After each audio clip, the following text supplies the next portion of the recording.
Mike O'Shea becomes the winningest coach in football history here in the city of Winnipeg, the Winnipeg Football Club, surpassing the late, great Bud Grant and former Blue Bombers quarterback, former head coach of the Calgary Stampeders, John Huffnagel. Mike O'Shea's 103rd win is a big one in the 20th annual Banjo Bowl, a 26-21 back and forth affair between the Bombers and the Saskatchewan Roughriders. What's going on, everybody?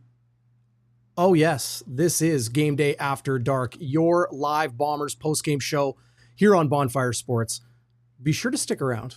We got lots to come on the program. Schnitzy is in transit from the Madhouse on Matheson to his Bonfire Studio B, and will join us, as will all of you. Great to see everybody in the live chat. Dallas, Dylan, Waiters, Crypto Simplified. Got some tips? What's going on? Good to see you in the live chat. Jackie, Friesen. Hey, great to see all of you. We have got video highlights of the game, those critical moments that decided this one and helped the Winnipeg Blue Bombers capture a 5th straight victory. You heard that right. 5 straight wins for the blue and gold. This team is a shadow of itself, of that 0-4 start to the season. The Saskatchewan Roughriders, meanwhile, 0-6-1. They are winless in their past 7 games. They fall to 5-7-1 on the season. Well back now of the Winnipeg Blue Bombers, who are 7-6 and in control of their destiny going into this final third of the season in the Canadian Football League. We'll take a look at the stats. We'll take a look at the controversial plays. You want to talk about Chris Streveler? You want to talk about Miles Brown? We're going to get into that. We're going to look at the plays. This is the only place you'll find video highlights following CFL games that's not on, obviously, a television network. Was pretty awesome to see the game on CTV today. About time. It's been a long time. Grey Cup is going to be on CTV. Hit me up in the live chat. Think the Bombers are going to be in the Grey Cup this season? Late November, Grey Cup 111 in Vancouver. Who do you think they'll be in there against? Would love to see that. Hit that thumbs up. Be sure to subscribe. And, well, you know what? I'll give you a bit of a teaser. I know I've talked about it here and there on Bonfire Sports over the last little while. We got Jets hockey coming here to Bonfire Sports. You don't want to miss that. We're going to do things a little bit differently and try to complement the amazing shows that are out there. Of course, Winnipeg Sports Talk, Illegal Curve, Kenny and Rennie, Level Flight, so much more. John is already chipping in his game ball to head coach Mike O'Shea. Rightfully so, no doubt. We're going to give away our game balls, our Happy Honker Award, WALBY'S, Warrior, Westwood wide to the right, your Bonfire Burning Point. Hit up the live chat, drop a fire emoji, and your moment in the game that's your Bonfire Burning Point. Would also like to hear your WALBY'S Warrior. That would be good too. Where am I seeing here? Oh yeah. Roy joining us from Bangkok, Thailand. Good morning. Good morning, Roy. This is Game Day After Dark. And while it's not dark where you are, heck, it's not even dark technically where we are here in Winnipeg, just behind the black drapes here in Bonfire Studio A. The sun is shining. The sun is shining on Blue Bomber Nation. Incredible. The way this team has turned their season around. Okay, hey, let's get into it. What do you guys want to see? Why don't we just check out the final possession of the game as I kind of walk you through some stats and some key moments in the 20th annual Banjo Bowl. Hey, Friesen, appreciate you, brother. $20 live super chat. Very, very generous of you. Thanks, Friesen. Glad the CFL kept Brown in this game. What an outstanding, clean player. TSN even agrees that Brown is clean as they come. Let him continue his football journey when they play BC and Nathan Rourke. Of course, Ryan Friesen being very on brand, about as sarcastic and facetious as they come. We're going to talk a lot about Miles Brown. Would love to get your thoughts on Miles Brown, the hit on Chris Streveler. Yeah. Connor Hrabchuk, what's going on? You got a big baseball game I think you're going to be at tonight. Winnipeg WALBY'S in their third and deciding game of their first round playoff series against the Sioux Falls Canary downtown Winnipeg tonight. But good to see you, Connor. Yeah, Tyrell Ford, beast. And you're going to see the impact he made in just a moment here. This, of course, the final possession of the game for the Roughriders. And that was an incomplete pass on 1st and 10. Here, I'll skip ahead a little bit. What an atmosphere at Princess Auto Stadium tonight. What an atmosphere at the Madhouse. Oh, hello, Tyrell Ford. If the league hasn't known already, it is officially on notice. Tyrell Ford, the Canadian, out of the University of Waterloo, Blue Bombers, second round draft pick back in 2022, time with the Green Bay Packers last season. Here in Winnipeg, and man, this kid is going to get paid one way or another. His 2 interception game in the Banjo Bowl was his 5th and 6th interceptions of the season, which is tied for the league lead. Tyrell Ford, say his name right. Tyrell Ford. It's not Terrell. It's Tyrell Ford. Put some respect on this man's name. He is a star. What's he going to be like in a couple years? Good gracious. Dylan Webb. Hey, very, very generous of you, Dylan. $20 super chat. Great win. Great show. Thank you, guys. Thank you, Dylan. Thank you, everybody who is in the live chat. Be sure to hit that thumbs up. We appreciate that a heck of a lot. Jeffrey Townsend, smartly, staying here on Bonfire Sports. Afraid to watch the Stamps play. First time in 35 years. I don't think they have a chance. Yeah. Jake Mayer has lost his job. But you know who has not lost his job after a lot of criticism earlier this year? That guy right there. Number 8, Zach Collaros. Victory formation. Taking the knee. And there is head coach Mike O'Shea. 103 career wins. Giving the crowd a round of applause. Incredible. Special moment. Special moment. One more knee to wrap it. Put it in the books. There's Zach Collaros tossing the ball into the stands. And your Winnipeg Blue Bombers comfortably in first place in the CFL West at 7-6 on the season. Just pulling up the standings here. And look, this game ended just moments ago. The Bombers are 7-6. Don't get this twisted. 7-6, 14 points. They are in first place as they hold the tiebreaker over the BC Lions. An 0-4 start, 2-6, staring down the barrel of a short practice week at 2-6. BC Lions coming off a bye. Bombers on the short week. They beat them 25-0. I'll refresh this page. Nope, still not ready to go. Just moments ago. And after beating them 25-0, they beat them again. So 2-6 becomes 4-6. And those 2 wins, the beginning of 5 straight for the Winnipeg Blue Bombers. Were you sleeping on this team? Did you have fears, doubts? What did you think about Zach Collaros a month ago? What did you think about Drew Brown a month ago? Would love to see you all in the live chat. Look, I think I've thrown up more comments than people that have hit that thumbs up. If you're watching live on YouTube or Facebook or Twitter, maybe you're watching live on Instagram. We got it live there too.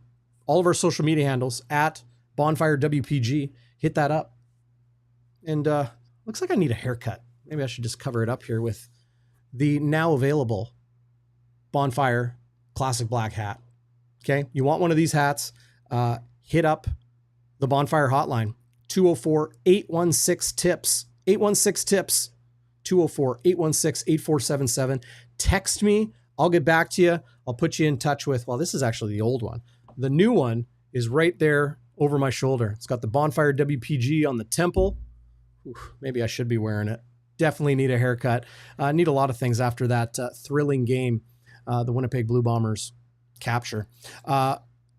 The final score of this game was 26-21, and it was this moment that could be in the running for the bonfire burning point. And this was Kenny Lawler's 6-yard touchdown that capped a 9-play, 80-yard drive that put the Bombers ahead 23-18. The first half was a defensive battle. Second half, things opened up. And there was really the beginning of that third quarter where it was like, whoa, boy, the Roughriders definitely made some halftime adjustments. Boy, oh boy. Yeah. Barkleton's McBark. Looks like I was a little bit spooked there. I'm not sure. Maybe. Yeah. I mean, I'm definitely not myself right now. What does that mean? If I look a little pale or a little flush or the eyes look a little bit off, yeah, I took a good smack on my bike a couple days ago and suffered. I've lost track of how many concussions I've had, but suffered another one. It was a pretty bad one, actually. Have not felt great. But I feel better now that I'm here with all of you. Great to see everybody watching live on YouTube, Facebook, Twitter, as I mentioned, Instagram Live. If you're on any of those others, head over to YouTube. It's easy to find. youtube.com/bonfiresports or youtube.com/@bonfirewpg, or just search Bonfire Winnipeg when you're on YouTube. And that's where you'll need to be. That's where you get the full bonfire experience. You'll get it in full screen instead of Instagram Live. It's just kind of my face right now. Sorry about that. And hit that thumbs up. Do appreciate that a lot. Got another super chat from Ryan Friesen. Of course, when he throws the dollars, got to pay the man. Got to play the man.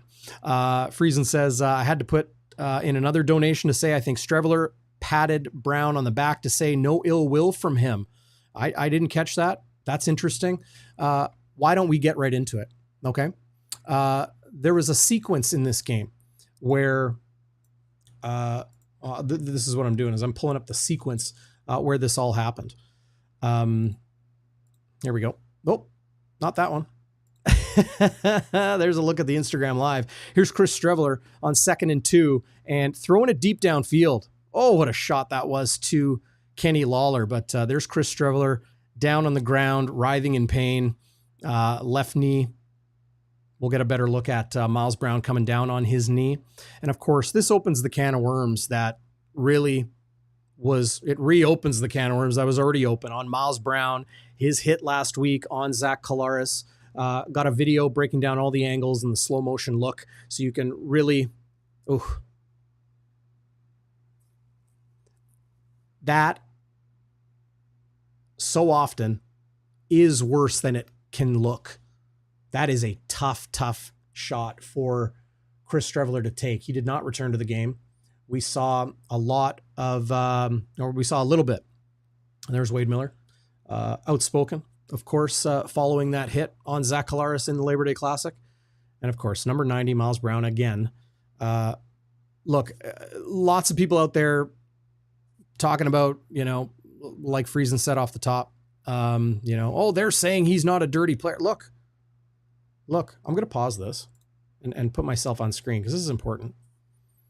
I do not think Miles Brown is a dirty player.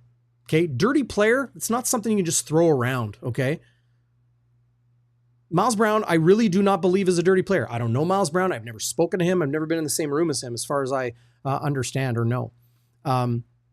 But Miles Brown, look, he's playing football. And do I think the hit on Zach Collaros was avoidable? Did he need to twist his shoulder into it like he did? No. You can have a good look at that on our YouTube page. I got a video up there breaking it all down. But this play in particular, I don't think it was dirty either. It's tough when you're coming down, you're kind of being taken down from behind and you're trying to sack the quarterback. It's tough. I'm not going to blame Miles Brown for playing football. See, he's got no issue with it. Really, either do I. Okay. There's Terry Wilson warming up. There's Chris Streveler. Here, maybe we should get a proper look at it. Chris Streveler limping back to the Blue Bombers sideline. He did not play again. So missed the rest of the third and the entirety of the fourth. But here's a look at it. Miles Brown, defensive tackle. I think you're going to see him right there on the right side of your screen. Okay. And he finds a way to slip through, and he is essentially being taken down. I don't think you can blame a player for that hit. It sucks. Hate seeing any player get hurt, especially hate seeing quarterbacks get hurt, because we should protect them. But there was nothing wrong with that play. Okay. Tell your friends. Tell your friends, because there was a lot said this week about the Regina media, the Winnipeg media, homerism, all this stuff. Okay. I call it like I see it, right? I try to be as objective as I can. I did have an issue with the Miles Brown hit on Zach Collaros in the Labor Day Classic. I did not have an issue with this hit from Miles Brown on Chris Streveler. What say you? Hit up the live chat. Hit that thumbs up if you haven't yet. There is head coach Corey Mace talking to Miles Brown following that play. Offsetting penalties on this. It was Blue Bombers backup offensive lineman Micah Vanterpool playing his second game in blue and gold this season. Streveler was in good spirits after the game, so that is positive. I don't think this is a serious injury, as in, potentially season ending or whatever, but that's a painful one. And there was a lot of reviews and that sort of thing for pass interference downfield and offensive pass interference potentially. But in the end, it was Micah Vanterpool who had the offsetting penalty that ended up bumping the Blue Bombers back. But this is one of those plays people are going to want to talk about. There's going to be a lot of people having a lot of opinions just based on my Twitter and Instagram and YouTube comments over the last week. There's Chris Streveler being helped off or going to the tent to get a proper look at his knee. 𝘽𝙤𝙤𝙧𝙚. Hope I'm pronouncing that right. Yeah. He has to have more control of his body. I get that. But I don't think he could have done much more in this situation. Phyllis, he needs supplemental discipline. There was a penalty called in the play and he had his whole body to tackle. Didn't need to target the knees. I disagree with that. I respect everybody's opinion. I do disagree with that. He was being taken down. Look, we'll go back and take another look at it here. Okay. Here's a look in at Miles Brown. Coming from the middle of the line, number 90. I think here he is right there, pushing through. And look, at that moment, right here, this isn't, it's not like, look, you see that right there? That's the offensive lineman's hand on his hip. Happens on every play. There's holding on every play in pro football, okay? I don't care what league you're talking about. And don't give me this, well, the CFL doesn't do these things, the NFL doesn't do. No, it's all the same. He's being taken down by the offensive lineman. He is going to the ground. This is his left leg. Look at his leg. This is his leg that's horizontal to the turf. Right here. If you can see my mouse. Okay? He does everything he can to tackle Chris Streveler as high as possible. As high as possible. This stinks. I feel for Chris Streveler. It's just one of those things. It happens. But I had no issue with it. Let me know your thoughts in the comments. And great to see everybody debating it. Yeah, Sasha, I'm on the same page as you. I don't think he could have tackled anywhere else. He was falling, definitely. But there's lots of good things. That was kind of a crummy moment in the game. There's a lot of good things that happened as well.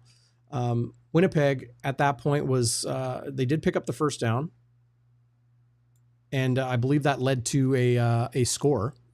But I want to pull up. Well, you know what? Let's look at the stats before we pull up any more highlights. Let's take a look at the stats. This is the Saskatchewan Roughriders. How come I, let me see if I can try something here. I don't know why I got it like this. Anyway, Trevor Harris did not throw for 368 like he did last week. Threw 2 picks, both to Terrell Ford, was 63.5%, 287 yards, 2 touchdowns, and the 2 picks. Frankie Hickson couldn't really get much going, only 9 carries, 5.1 yards per carry, and had a couple catches for 28 yards as well. Kean Schaefer-Baker, that 81-yard catch and run on the second play of the third quarter set up the Saskatchewan Roughriders touchdown that got them back into the game. Do I got it here? I want to make sure I got it to show you guys. Here we go. It put the Saskatchewan Roughriders up 17-13 as really they trailed for the majority of the game. This was their first lead of the game. It started with that quick hitter, and I'll just fast forward here to the big play. 81-yard catch and run from Kean Schaefer-Baker. Why is he so wide open? Hey, kind of making Brandon Alexander look silly there. That's great yak yards, great yak ability to take good lines and avoid the tacklers. But Kean Schaefer-Baker, Bombers in zone coverage, clearly, and just fools Brandon Alexander there. And does a great job, as I mentioned, weaving on Alexander to get down and set up the Saskatchewan Roughriders' first touchdown of the second half. Just one of those moments that could have led to the Saskatchewan Roughriders' victory, but no. They lose. Well, I shouldn't say they've lost 7 straight. They're winless in 7 straight. They're 0-6-1. One tie. Samuel Emelis touchdown puts them in front, 17-13. 0-6-1 in their past 7 games. And the CFL standings, as we looked at a moment ago, very different looking standings than they were a month ago. What a game. What an incredible game. Let's bring in the man. Schnitzy, how are you? I'll fix up your camera as I always do, man. You look good. You look good in that new bonfire hat. You got the chain on because the Bombers come away with a huge 26-21 victory. There it is. The dub for the dub. Mike O'Shea, Tyrell Ford, Collaros, Streveler, Miles Brown. Lots to get into in this. How was the atmosphere in front of the capacity crowd of 33,234? I think I have that number right. Sold out Madhouse on Matheson. Oh, buddy. The atmosphere was unbelievable. I can tell by your voice the atmosphere was unbelievable. Listen, when your team is up 26-21 by 1 score and the Riders have to drive the length of the field, you scream your face off, my friend. Mm-hmm. You scream your face off. Yeah, the atmosphere, I mean, it was a perfect day. It was a beautiful day, right? Not too hot, not too cold. Lots of beer flowing for people and great food. And we went to the tailgate and saw you there, Darrin, for your hit on CJOB. Gave you your hat and had this new hat. Lots of people asking about the hat, my friend. Tons of people. Where do I get a hat? Where do I get a hat? And the Bombers have now won 5 straight games, buddy. Incredible. Like, what a game. Like, such a great game. To beat a team 2 times in a row in the CFL is not easy, buddy. And we got it done, and my daughter was there with me, and I spent a mortgage payment on snacks for her so she wouldn't leave. She got a little bored at the end, but then I got her some fuzzy peaches. There's no way anybody would get bored at that football game. Well, if you're 9 years old and you're not super, I understand. But the fuzzy peaches, man, took him over the top, just like Kenny Lawler took the Bombers over the top today. Yes, sir. Yeah, that was absolutely huge. Just pulling up here. If you want a bonfire hat, text the hotline. Okay, I'm gonna make it nice and big so you guys can read it and see it. There's the hotline: 816 tips. Remember the old Crime Stoppers? Not 786. 816-TIPS, 816-8477. And you can have one of those beautiful new Bonfire hats. Schnitzy's wearing his right now. Let's see the side. Give us a nice look at the Bonfire WPG on there. Let me see if I can zoom in on you. Oh yeah, nice.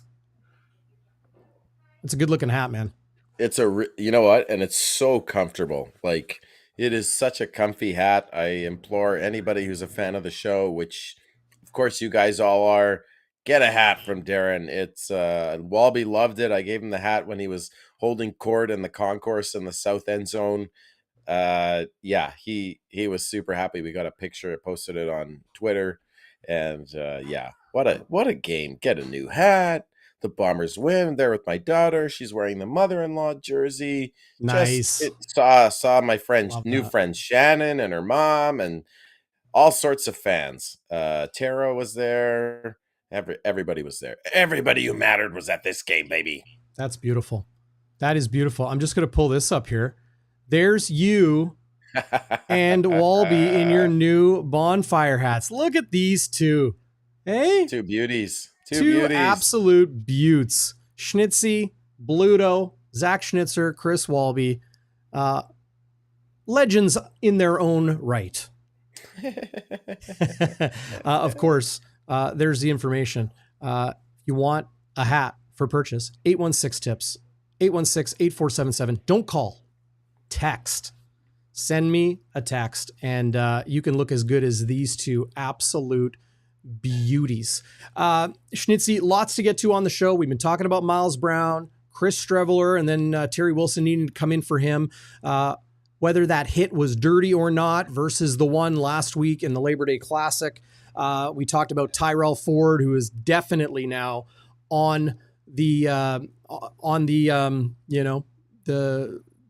consciousness level across the league as maybe the best Canadian in the CFL today. 5th and 6th interceptions of the season in the 20th annual Banjo Bowl have him in a tie for the most in the CFL. And, well, you know, WALBY'S Warrior, Westwood wide to the right, the Happy Honker, the Bonfire Burning Point, game balls, all those good things we're going to get to. But from the game itself, what stood out most to you in this Bombers win? Their 5th straight. Yeah. You know, what stood out to me, Darrin, is they gutted out another close win. They have not been blowing teams out. They've been winning the close ones because they make one or two more plays than the other team. And whether it's the Tyrell Ford interceptions, whether it's the Willie Jefferson block, punt, which really changed the game, I thought, because turnovers were a story. Whether it's the Kenny Lawler catch at the end of the third quarter after he had a 25-yarder, the next one he catches behind his back very acrobatically. So I thought it was little plays like that helped the Bombers come away with the win. Winnipeg only had 280 yards of offense. Saskatchewan had about 80 yards more than we did. But the Bombers, you know, they didn't turn the ball over. They didn't have a big play. Saskatchewan had 2 huge passes. The Bombers did not have one big play on offense or special teams, right? But they didn't turn the ball over. Collaros didn't throw an interception. And, you know, there were times where Collaros threw the ball away, where he slid at the end of the game with 1:05 left for Sergio Castillo to make it 26-21. And he came up clutch when he needed to. And it reminds me of the old saying that 𝘎𝙤𝙤𝙧𝙚 makes about quarterbacks, is that their job is to win the game. And Zach Collaros, he wasn't spectacular today, but he did enough to win the game. So I thought the Bombers did the little things. It wasn't super pretty, but they won the turnover battle 3-0. Look, with the 2 interceptions. I agree with you, and sorry to interrupt you. I do apologize.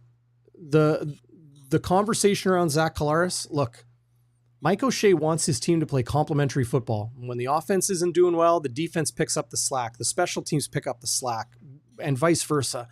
Collaros threw for 218 yards in the first half before being knocked out of the Labor Day Classic a week ago. Today, he throws for 231, which is pretty much his yardage total in last week in the first half, okay? However, this was a defensive battle in the first half, and things opened up in the second half. He went 74 or 77.4%. Please and thank you. I'll take that over a lesser number and 350 yards. Okay. No picks. Had the touchdown to Kenny Lawler and a quarterback efficiency rating of 108.4. Yes, please. Brady Oliveira averaged, the numbers are way down. You have a thought on Collaros? Go ahead. No, it's just, I thought Collaros played well, right? And that's what, if Collaros had those numbers in some of those losses, those close losses they had, Darrin, if he hadn't turned the ball over, throwing ill-timed red zone picks, the Bombers would be free and clear in the West Division. They would be, what are they, 7-6, so 13 games. I could easily see them like 10-3. Honestly, so this is what you need from Collaros. And I thought the other thing the Bombers did really well, because Saskatchewan is the best team in the league defensively at taking away the run. Oliveira has been able to do nothing on the ground against them in 3 games. But what they did so well today was throw the ball to Brady Oliveira on 2nd and down as an outlet, what they used to do with Nichols and Harris. And I thought that really, really changed the game for the Bombers. They got 3 or 4 key, maybe pull up Oliveira's catches, because I think he had 60 yards catching the ball out of the backfield, and I don't know how many second downs. It looked like he had 3 or 4, and I thought that was really key for the Bombers to keep the chains moving against a good pass rush with Kendall Randolph on left tackle in a place where he doesn't usually play. They, get the ball out quick. Brady Oliveira, 6 catches, 7 targets, 60 yards, so 10 yards per catch, 3 second down conversions, a large of 18, and 56 yak, right? It's the check down game. Okay. It's the check down game. If 56 of his 60 yards were after the catch, this is effectively running the football. So when you're saying, oh, Brady had 11 carries for 43 yards, less than 4 yards per carry, he's not running the ball well. Look, listen to me. Pulling up the solo cam for that. Listen to me. Okay. When you're playing a good run defense, you find ways to get the ball in your playmakers' hands. And if they're good against the run, maybe you don't just put the ball in Brady's belly and go jumbo package and try sweeps and try counters and try, dives or off tackle or whatever. Do different things. This is very emblematic, very reminiscent of the Paul LaPolice offense, where he would run Andrew Harris as a receiver. He had 1,000 yards receiving that 1 year, 1,000 yards rushing, 1,000 yards receiving. Remember that? This is what you do. This is game planning. This is good coaching. This is good scheming. If you're going up against a good run defense, Schnitzy, I know you know this. I'm not talking to you. I'm talking to everybody out there. Brady doesn't have any rushing touchdowns. He didn't run the ball well. He had 6 catches for 60 yards, and 56 of those yards came after the catch. That is running the football. That's how you get it done.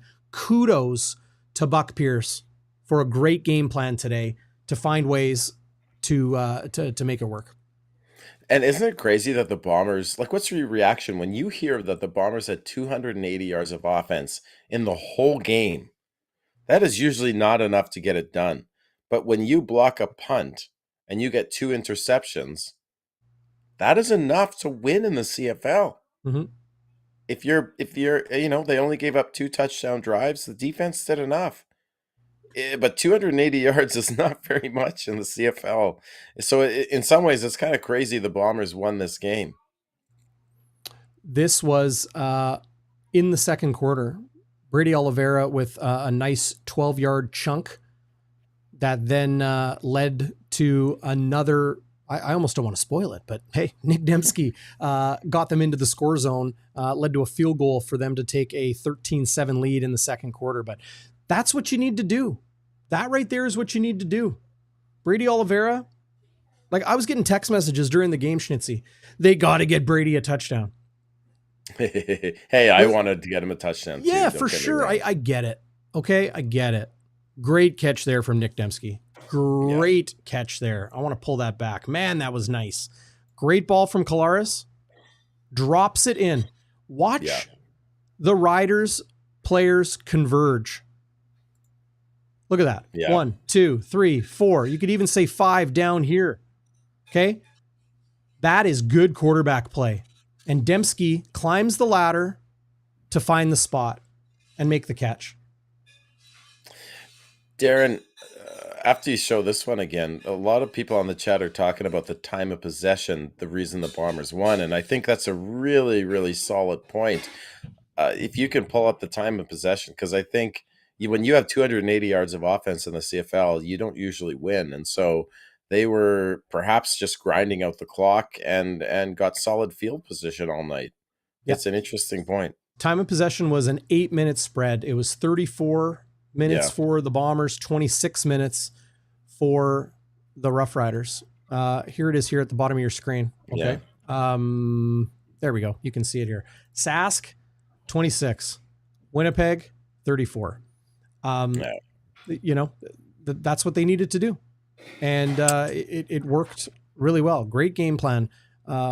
Great game plan from the Blue Bombers and just great execution on that game plan. You knew this game wasn't going to be easy. The Riders were desperate. The Riders were desperate. And they're losing games by the narrowest of margins. But, you know, they talked about it on the CFL and TSN panel or the CTV panel that, you know, the Riders are playing well enough to win. And, well, if you're playing well enough to win, you should be winning, I think is what Milt Stegall told Jim Barker. And Jim, he seceded the point, said, yeah, you're right. You're right. That's a true, like if you told me that quote, that if a team is playing well enough to win, they should win, and you didn't tell me who said it, I would immediately know that was Milt Stegall. That is such a Milt Stegall thing to say. He's like, you're not as good as your record. You're only as good as your record is. He says things like that all the time. Yep. Great question from Rat River Rebel. What's going on, Rat River Rebel? Thanks for joining us. Thanks for the live chat. Hey, everybody out there. We got almost 500 people watching live in all of our social channels.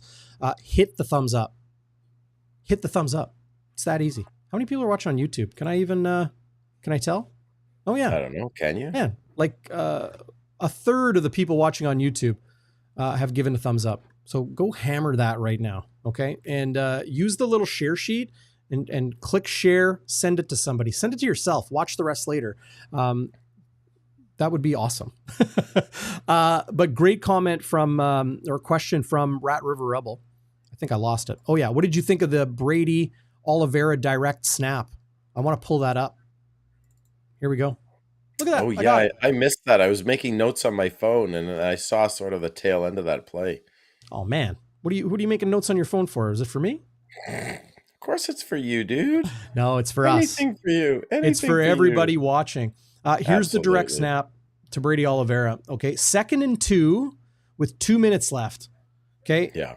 It would have been a 50-yard field goal at this, or pardon me, a 41-yard field goal or something at this point, where you could just, you know, bring in Terry Wilson or run Brady up the guy. This is great play design. Okay. Collaros walks away. Okay. Hey guys, I'm going to audible. Snaps it right to Brady, picks up the first down. And then moments later, okay, there's Buck Pierce. This was just a moment later. I want to make sure I got this here. A moment later, it is 2nd and 5. And instead of doing something kind of silly, this is really, really smart football, like football intelligence at another level. Okay. I think they break it down here. So 2nd and 5, you can try to run a play. Okay. Glenn Suter broke it down here. You're going to try to find Brady Oliveira in the flat. They cover it. Don't do anything stupid. If it's there, great. If it's not, slide down and it will be a 39-yard field goal. The Bombers then extended their lead to 5. 5 points is great. Instead of getting greedy with a minute and a half left, instead of doing something silly like trying to force something, play smart, conservative ball control. Yeah, they won the time of possession because they played smart ball control. A moment earlier, prior to the direct snap, this is one I want to pull up. Okay, this here is Terry Wilson coming in on short yardage, and this was 3rd and 1. Picks up the first down. Terry Wilson's an athletic quarterback, man. I would like to see more of him as the season goes on. And I mean, look, you're going to go Streveler in the wedge. You're going to go Collaros under center and in shotgun. What I'm saying is I would like to see more of Terry Wilson is as a quarterback, taking quarterback style snaps. But this decision here to go for it, like, look, Streveler's out. Okay. Yeah. I'm bringing it back. Streveler's out. And the decision Mike O'Shea makes here is, I got faith in my 3rd string quarterback, my backup short yardage quarterback. Okay. To pick up this first down. Because I'll just let it play. It would have been a 51-yard field goal. We know that Sergio Castillo, I did not mispronounce that. Sergio Castillo. You had Money Medlock, you got Castillo. Castillo is going to be good from 51. He is very good from those longer distances. I understand it was windy, but it's at home. It's to the south. And they could have kicked the 51-yard field goal. It would have been the safe decision. But they go for it to keep control of the football because that would have put them up by 5, but there still would have been 2.5 minutes left. That's a lot of time. So he's like, guys, let's go make it happen. As conservative as they were a moment later, like we showed on the direct snap and then the Collaros slide when the little hitch pass to Oliveira wasn't open, that was conservative football. This was more risky football, but calculated risk. They pick up the first down and it allows Winnipeg to get that fresh set of downs, continue to kill the clock and take it from 3.5 minutes down to just over a minute, which is at that point, 5 points. You say it's a 1-possession game, but when it comes to the clock, that was a 1-possession football game. And to me, that was my bonfire burning point. That decision right there, because that killed the clock. The clock was the game tonight. That was my bonfire burning point. What do you got? That's a good burning point. And just to piggyback on what you're saying, so you make a really good point to highlight that Terry Wilson short yardage plunge, which was successful on 3rd down late in a 2-point game, like nursing a 2-point lead. Are you kidding me? Like that takes guts, but it also goes to show you, like, it's the short yardage play looks easy from a fan perspective. Like, you're just watching, you just kind of run forward a little bit, find the soft spot in the defensive line. But like, for the 3rd string quarterback to come in when he hasn't done it all year, to get that first down, I think that's a really good burning point. It's not my burning point, but I think it's a really solid burning point. I also want to draw attention to the Lucky Whitehead sweep. I thought Buck Pierce, he pulled out the ace in his sleeve, buddy, right at the end of the game when he needed to. Lucky Whitehead comes in, and I'm thinking it's like about a minute and a half left, and I'm like, what is Lucky Whitehead doing in there? Because he hadn't really been in the starting offense all game. And Hyman, it's a speed sweep to Whitehead, which was executed perfectly, and he gets about 6 or 7 yards. And I just thought that play, it was just unexpected, and he pulled out the ace in his sleeve just at the right time. I thought Buck, even though he only had 280 yards of offense, called a great game, and the Bombers did enough on offense to win. Yeah. The only thing I would say on 2nd and 5 with 1:05 left, when you showed that play where Collaros smartly rolls to the right, doesn't see anything open, particularly Oliveira, which I think you're right, was probably his first read, given how they were using Oliveira out of the backfield. He slides. Smart play. I have no problem with that. What I wonder, and John Hodge posted this on Twitter, our friend at 3 Down Nation, he thought the Bombers should have just pounded the ball there with 2nd and 5, and if they get close to the first down, go for it on 3rd down. I thought that, he makes a good point there. Like, then again, if this play works, then Buck Pierce is a genius, right? And like I said, the Oliveira outlet pass was open all game, so I get why they did that. And thank goodness Collaros slides, doesn't try and be Brett Favre and throw across his body at a receiver. That's hey Ezzy. Ezzy's in the chat. Ezzy, our good friend from Illegal Curve Hockey Show, which is actually starting up this Saturday. Yeah, Ez, let us know in the live chat when IC fires up. I know you guys got a show coming up. Yeah, I think they have. I think this is the last Saturday of no IC. They took no, August I think off. they're starting up this Saturday. Well, it is Saturday. Oh yeah, did they start up today or next Saturday? Oh my God, sorry, Ezzy. Yeah, I showed this a second ago. This stop from CJ Rivas. This was a huge play for the Saskatchewan Roughriders. Okay, 2nd and 6. Demski picks up 5. CJ Rivas is not a big dude. What a great tackle that was. Yeah, that was what solid. A great tackle that was. That's what set up the Mike O'Shea decision and my bonfire burning point to go for it on 3rd and 1 in the short yardage. What a huge tackle. That was monster. Hey, give credit where credit's due. Give credit where credit's due. Oh, I got to get that off the screen. Hang on a second. Get that crap out of here. 13th man. Boo. So your bonfire burning point. So, I mean, I guess this is where we have to get into one of the major game stories here, Darren, and I'm sure you have a clip of it. But in the 4th quarter, when the Bombers, I believe they were down. I have it in my notes here. Hold on. The Bombers were down in the 4th quarter. Oh, yeah, 18-16. The Bombers were down. For the first time all year, Streveler. What? 3 Jewish guys doing a show on Shabbat? Come on, Ezzy.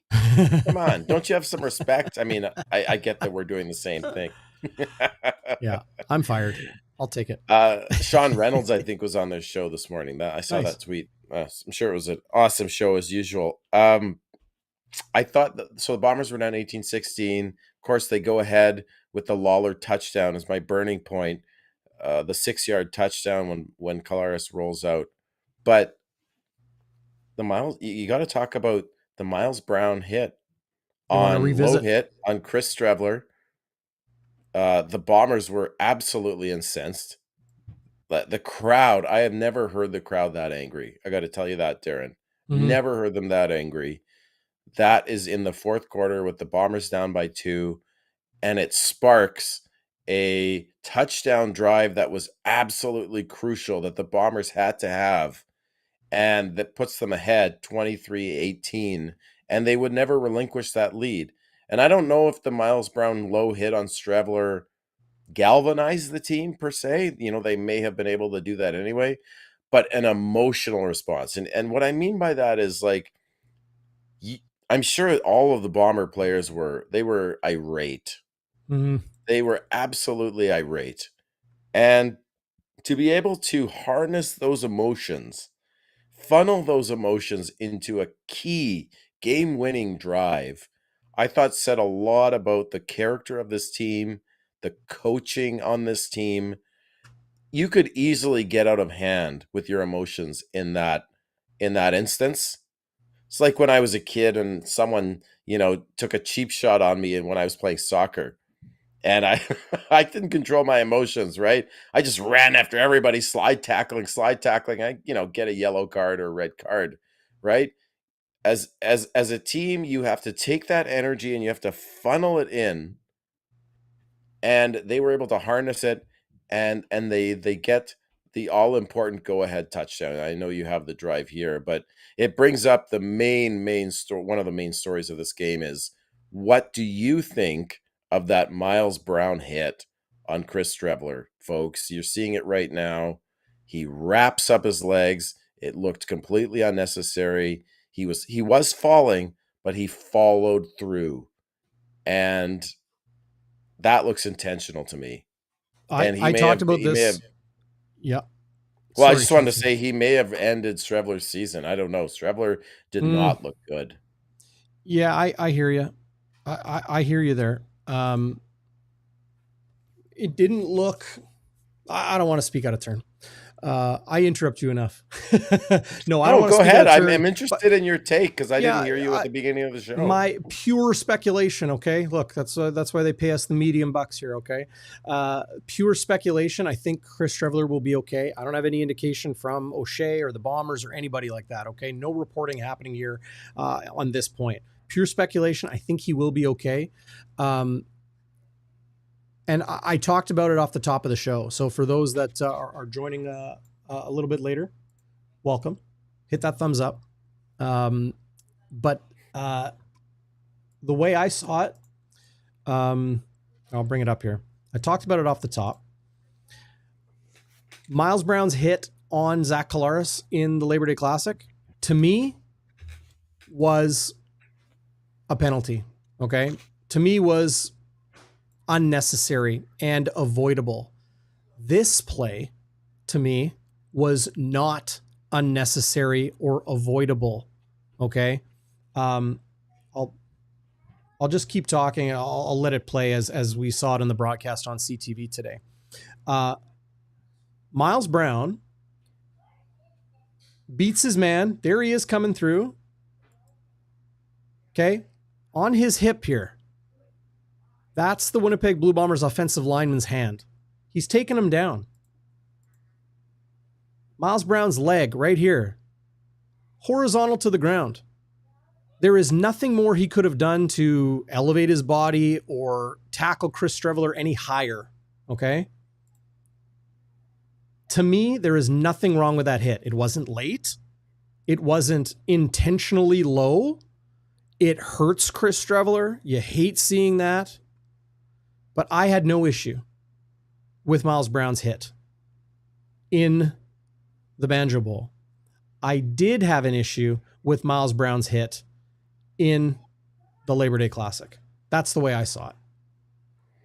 So, okay, fair. I mean, you show video evidence that he couldn't really avoid running into Streveler, and he's falling down. So his point of contact is going to be the knees and below. But here's what I wondered, Darrin, and love to hear your take, and people in the live chat, your take. To my eyes, not only did he fall into Streveler's leg, it seemed like he went a little bit extra and wrapped his arms around the leg as he went down, which caused the injury. Oh, that was, yeah, no, sorry, it wasn't in the fourth quarter. It was the end of the third. Sorry, folks. Yep. That's my burning point. But did you think he needed to wrap up Streveler like that? Or do you think he could have pulled up? I mean, look where his face is. How does he know if the ball's out? I have no issue with this. None. Okay. So you're There's saying Miles you Brown. don't. Yeah. Okay, look, I'll even, this is a wider shot from what we saw a second ago. Okay, there's Miles Brown, number 90. You see his digits clear as day. Okay, who is he beating there? I think it's Tui. I'm not sure. Yeah, I think it's Tui. Ooh. Anyway, forgive me. I don't know who that was. Who he was beating. I think it was 69. No, Vanterpool 69 has got the penalty afterwards. No, 68 is Vanterpool, and I know that because 68 was the penalty afterwards. Yeah. Yeah, I know that because I looked on the what's it called? This is what I see. Okay, there's Miles Brown. Is he being held? Yes. Okay. There's the hand on his hip. He's being taken down to the ground.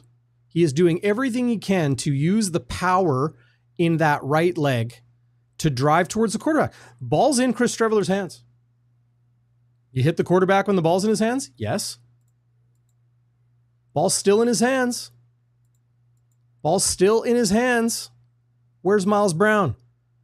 Hand down here, hand up here, playing football. Where's Miles Brown? Chest is on the thighs. Where's Miles Brown? The ball is literally being released by Chris Streveler here. Well after contact. There is nothing wrong with this play. I'm sorry. And I feel for Chris Streveler, and it sucks. It absolutely sucks. I got no issue with this at all. I think you make a very good point, Darren. And argue with me. Come on. People are relying on you. But here's the thing. Here's the thing.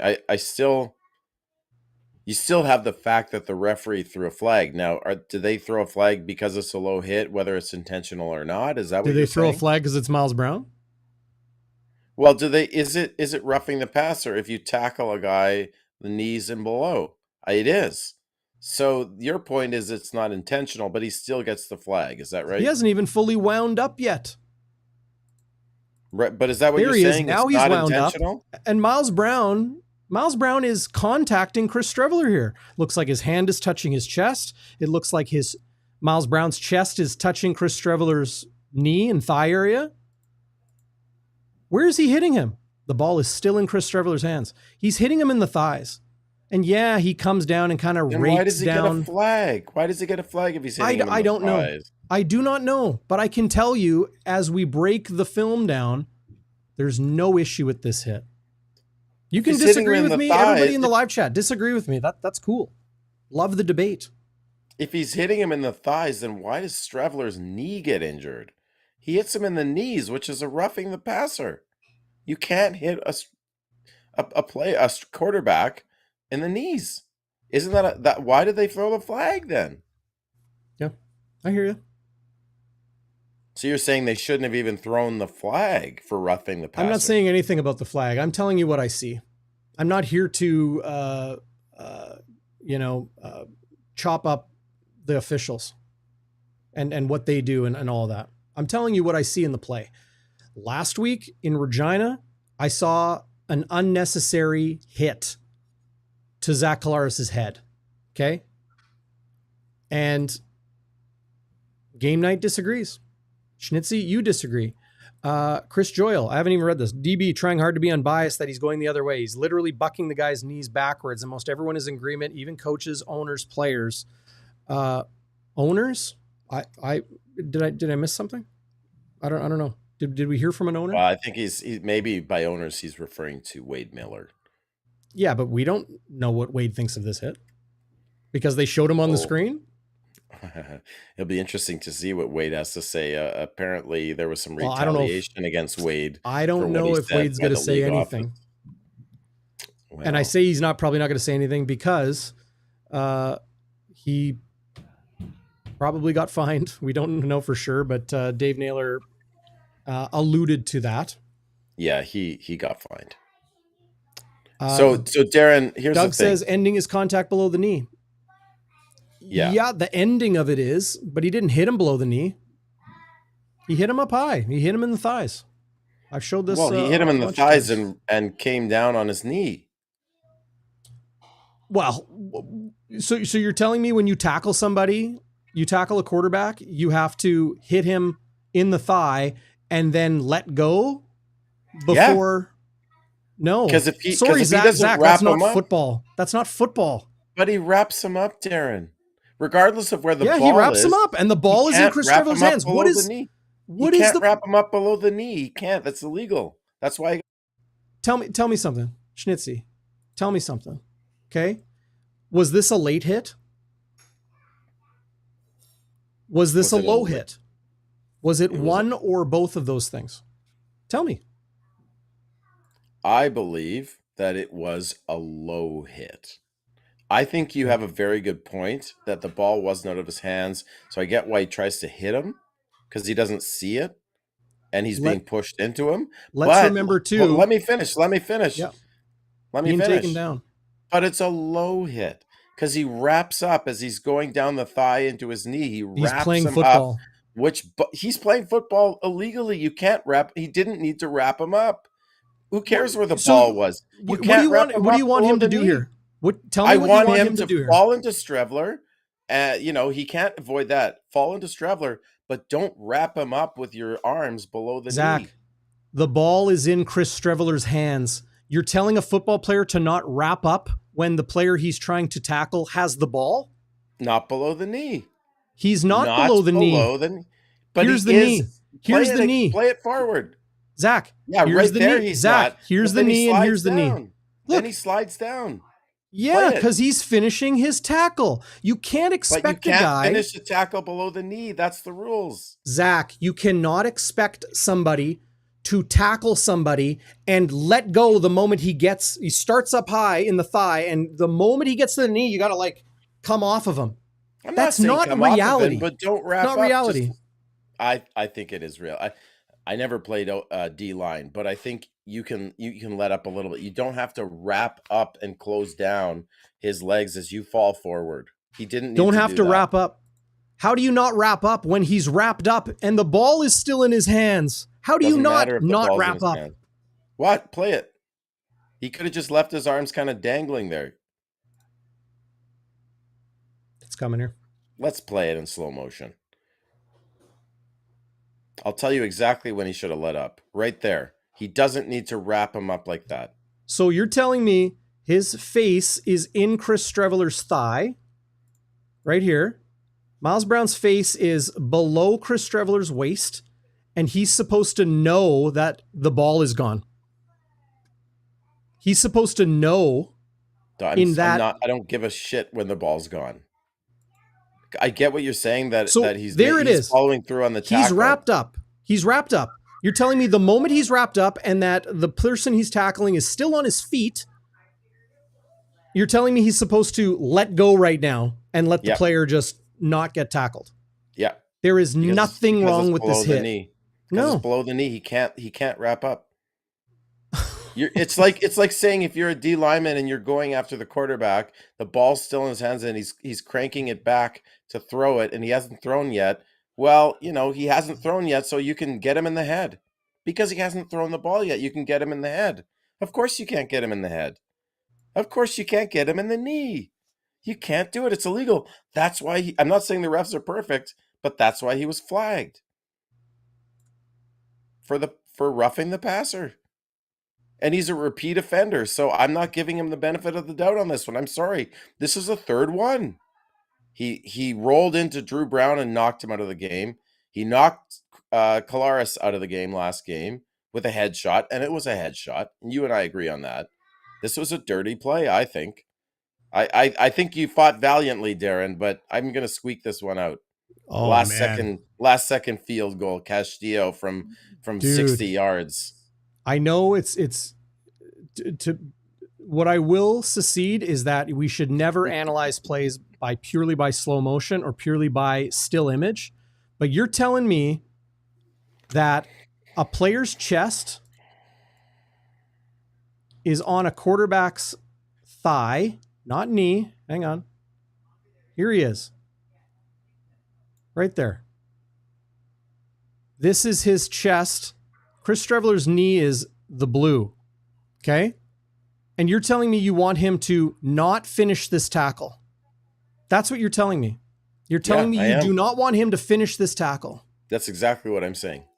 Dude, you can't play football that way. You cannot play the game of football like you're saying. That you hit somebody and then you stop.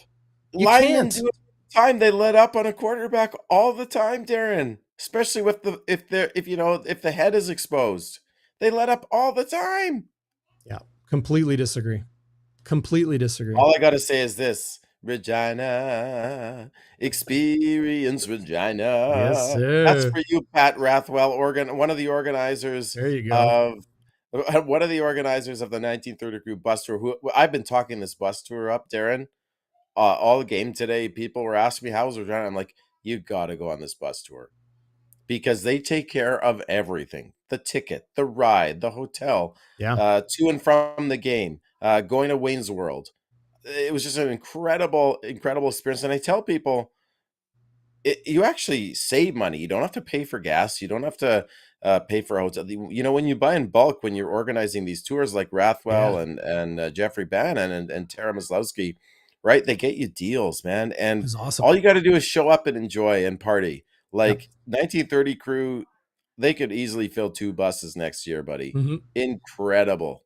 Yeah. I had the best time on the trip. Yeah. Shannon You and I shotgunned did. a beer, buddy.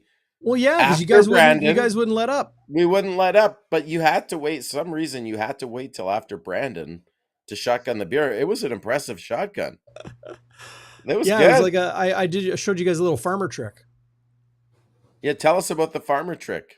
I talked about it on the pregame with Walby too. So like you've I got a can of know. beer, and like at the top of the can. So here's your can. At the top of the can, you got that little angle, and then the lip right above that little angle. Right below that angle. Whoops, let's go this way. Right below that angle is where the can kind of gets thin again. You take the tab off. The edge, the corner top edge of the tab is rough because it's folded metal. You saw back and forth on that thin part, and it cuts open. So then you got the mouth of the can, and then right below the lip of the can, you got an opening. And instead of like stabbing it and shotgunning it, like that, for sure that works. But this, you can take a couple sips or shotgun it. It just pours more like a glass. I was proud to show everybody that. It was elegant. I wanted to pull this comment up. Barflies, who I always love seeing in the live chat. I guess I'm in the mood for disagreeing with people. Streveler is too wide for short yardage. Too wide? Yeah, that gets my Westwood wide to the right tonight. What does that even mean? Like his body is too wide? I guess so. Yeah. Okay. Yeah. Eric knows what's up. Experience Regina. You got to check out it. Just Google Experience Regina. Tourism, whatever. You'll never get out of your head. Oh my God. It is so funny. You'll never like, I actually thought it's such a Carter Chen showed it to me. I thought it was so bad that I thought it was a joke. And then I thought if that was a joke, it was brilliant marketing, but it wasn't a joke. They genuine. Composed that and thought, it would be a great way to experience Regina. Yeah. Charles Roberts, my favorite player growing up. Okay. Well before I put my fan card in a safe deposit box at a bank in Transcona, nowhere near where I live. Charles Roberts was my favorite player. Franchise all-time leading rusher. I'm going to pull that back up. 6 straight 1,000-yard seasons from 2002 to 2007. Led the CFL in rushing in 3 seasons, 03, 05, and 06, and was the most outstanding player in the East Division in 2006. The man they call Blink goes into the Ring of Honor. So well deserved. Look at that man. Great to see that familiar face once again. What an incredible athlete. What a special football player he was. Going right next to James Murphy, which is pretty awesome. 21 and number 1. I loved seeing that. That. Yeah, that was awesome. Yeah. And everybody knows this because it's been talked about a number of times, but Charles Roberts had such raw talent that if he had maybe not smoked cigarettes and trained a little more, can you imagine, like, he could have been even better than he was, which is hard to believe. Yeah.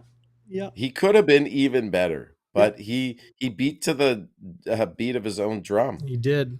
He went to the beat of his own drum. I mean, he really. I remember hearing. I think he was on the Handle Internally podcast that Ed Tate and Darren Cameron do, our buddies with the Bombers, and I think he used to rollerblade back when we were in Polo Park. He used to rollerblade to and from. And that was his warm up to and from practice. But yeah, he's an all timer. He was a treat to watch. Honestly, I'd love, maybe Waiters can put together a Charles Roberts highlight video. Probably there is one on YouTube. But I bet he's made one. I'll have to go look. By the way, speaking of highlights and TV, how was the CTV broadcast, folks? Because I was, of course, at the game. I don't have cable, so I didn't tape it. So I'm only going to be able to watch Waiters cut up, which he does an amazing job at. But how was the CTV broadcast?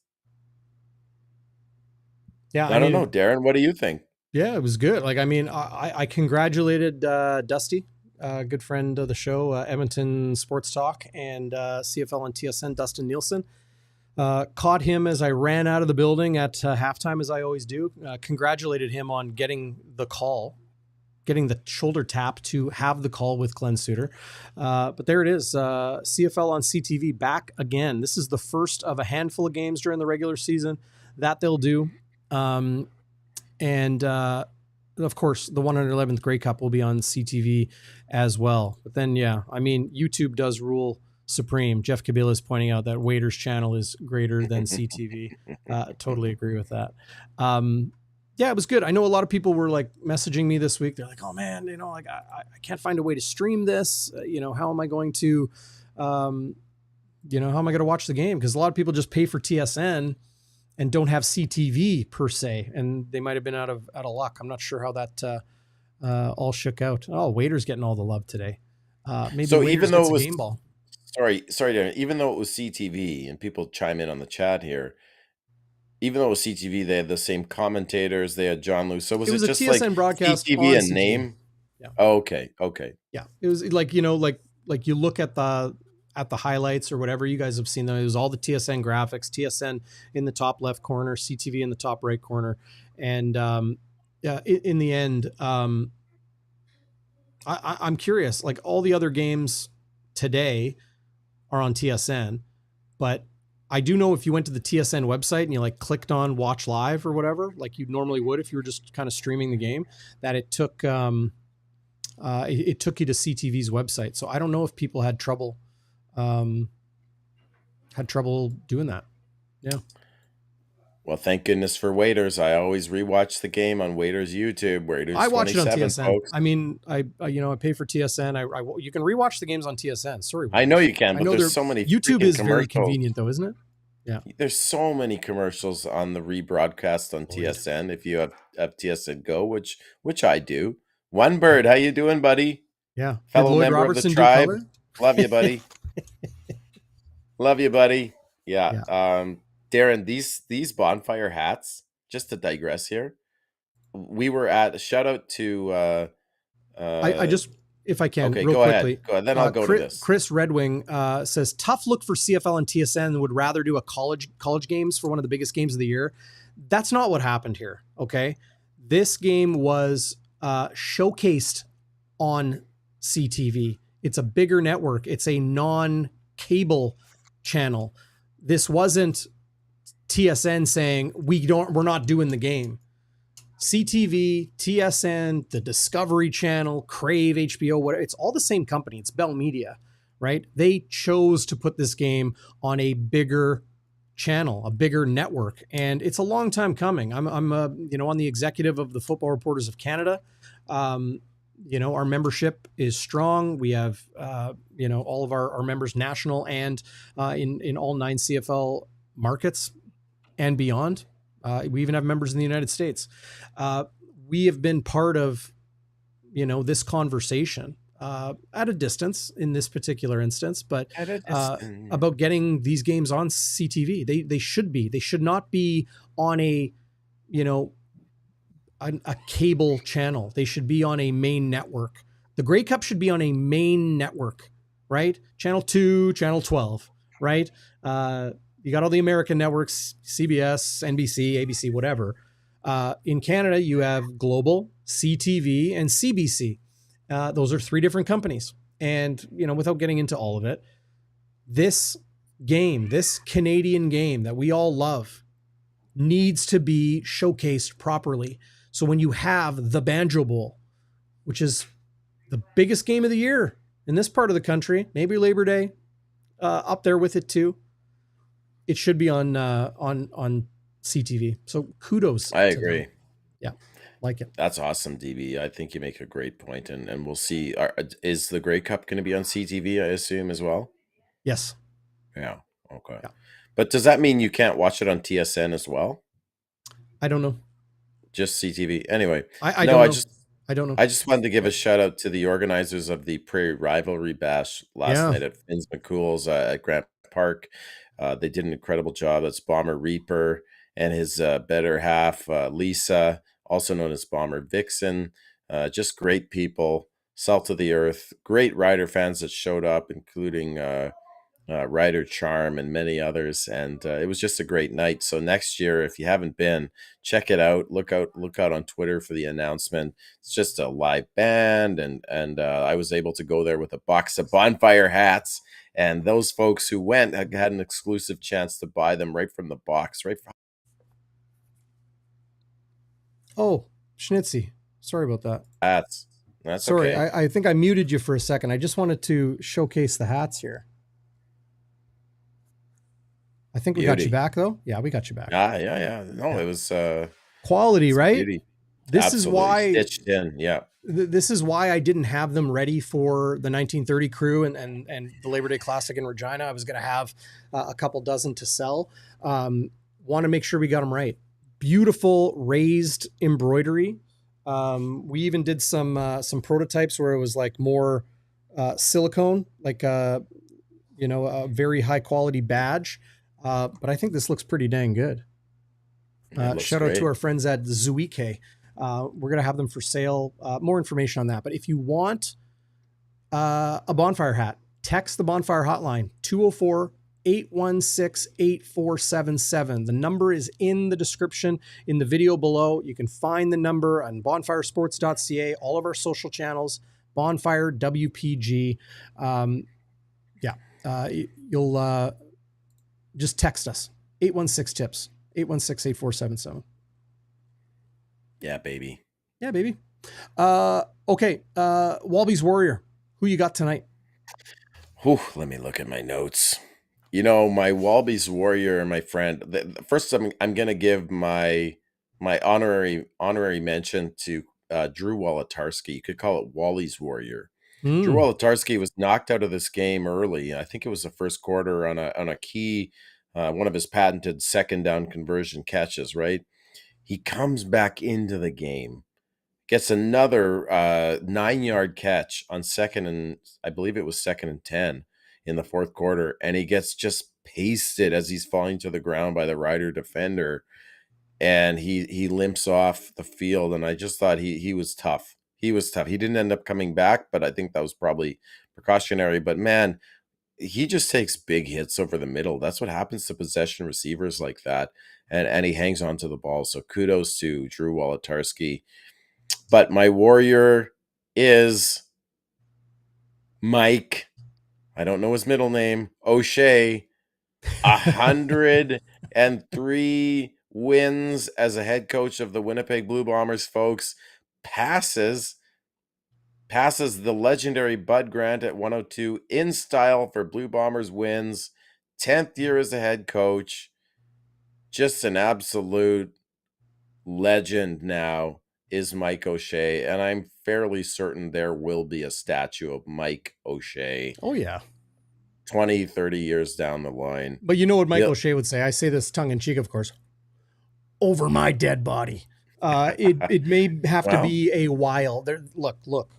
Real talk, there will be no statue while Mike 𝘎𝙤𝙧 is the head coach of this team. Absolutely. No chance. But because you'd have to kill him first, literally over his dead body. Eat your veggies, exercise, get lots of water, spread lots of love, because you're going to need to live a long time to see that statue go up. DB, that's good. Yeah, no, he's my Warrior. People really want one of these. Oh, I want one of those, buddy. That's beautiful. Well, you want one of everything I make. I do. You're everything you touch turns to gold. King Midas. Yeah, buddy. Yeah. Free Bon Hot for Chris Streveler, because DB called it all wrong with the hit. There you go. The WALBY'S Warrior. That's a good question. Here, I thought I had a comment I wanted to pull up about it. Either way, WALBY'S Warrior. Gosh, I will go. Look, all of the people in the live chat who mentioned, Wolitarsky and Brady and Streveler, so many others. Pat Neufeld. Pat Neufeld will be a good one. He got injured and came back. Yeah. I will give a WALBY'S Warrior to. I'll give it to Tyrell Ford. And the reason I'll give it to Tyrell Ford, I want to see if, here we go. The reason I'll give it to Tyrell Ford is not the interceptions. Okay, he had 2 picks. We talked about this earlier in the show. 5th and 6th interceptions of the season. Give him a part, or I guess, a share of the CFL lead. Yeah, I'm with Peter D. How about Tyrell Ford? Absolutely. The interceptions were great. The first one was really good. The second one, more the first one was kind of Johnny on the spot. The second one was a very talented one, skilled one that sealed the game. But it's this. Everybody talks about Roland Milligan and the work that he does on special teams. He's outstanding. I'm going to have a clip of Milligan and Reddick Kramdi battling in a second. But here's Tyrell Ford on one of the fastest returners in the league, Mario Elford. Yeah.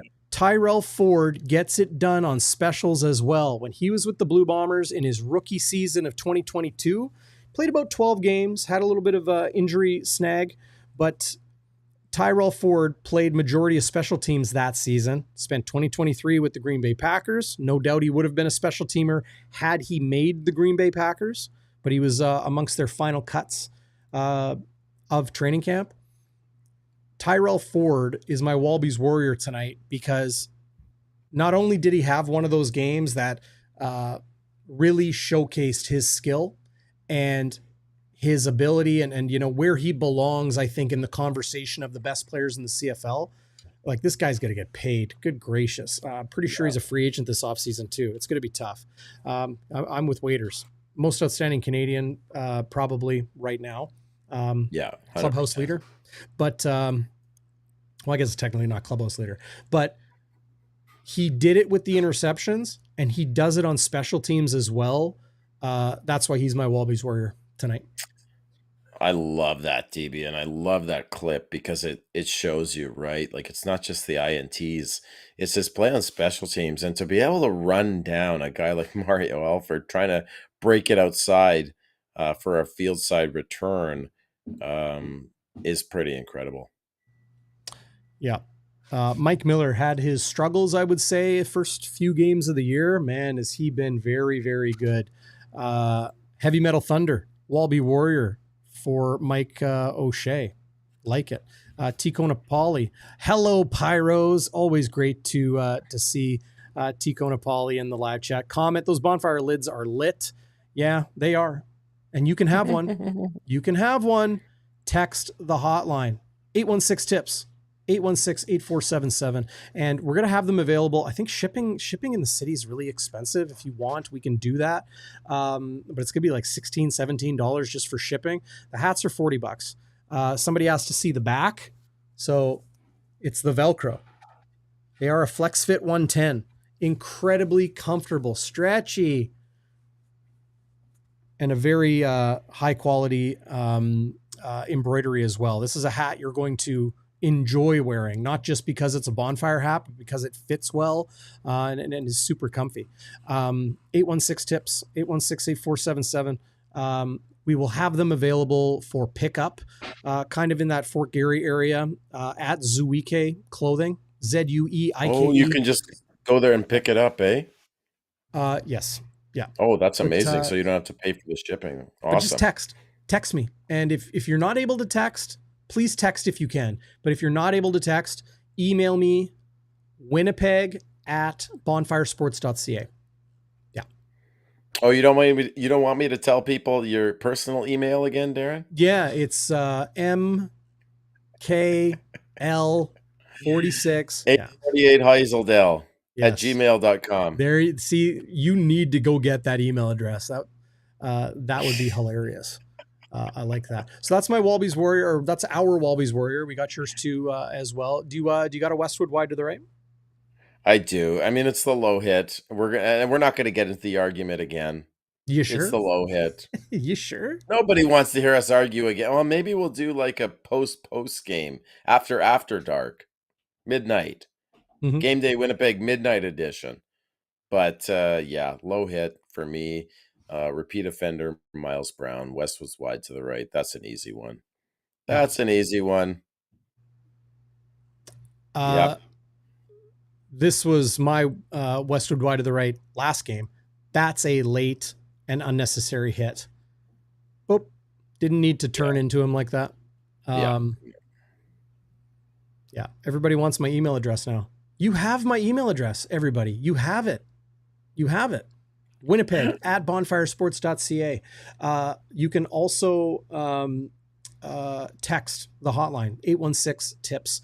Anytime. Standard message rates apply. Just like we used to say, Schnitzy. You remember what we used to say? It's just like texting your mama. That's which right. I do every day, by the way. Good Jewish boy texts his mom every day. I call her. In fact, Darrin, I call her every day. And if Ezzy's still on here or any other nice Jewish boys, text your dad. Beth, call your dad every day or your mom. Beth cutting right down to the bone. D, did Miles Brown give you your concussion? No, he didn't. I liked what Chris Walby said on Game Day Winnipeg, our live pregame show here on Bonfire Sports. He said, it's amazing that you fell off your bike, being a stationary bike in your living room. The air conditioning came on, blew me off, and blew me right over. And down I went. I'll be okay. Definitely still feeling the effects, though. Lost track. Well, you could easily be a WALBY'S warrior for doing this show today, buddy. No way, man. No way. Because you just got to do it. You just got to do it. Before we get into the happy honker, I wanted to pull up this highlight, or I guess you could call it a low light. Frankie Hickson, early in the fourth quarter. This was following their touchdown, and then early in the fourth quarter, not the third quarter, when Winnipeg took a 5-point lead. Frankie Hickson tore off a 12-yard run and an 8-yard run. Here's a great look at it. Frankie Hickson was really the benefactor of a phase of the game, a moment of the game. Look at that. Parting of the Red Sea. A phase of the game where Saskatchewan really threw a tendency breaker at the Winnipeg Blue Bombers, and they started running the football very, very effectively. Moments later, here's a run from Frankie Hickson as well. This eventually led to a 10-play, 70-yard drive that brought the Roughriders to within 2. They were able to kick a field goal. But Hickson took advantage of what they saw in the Blue Bombers defense. And gosh, I mean, I understand.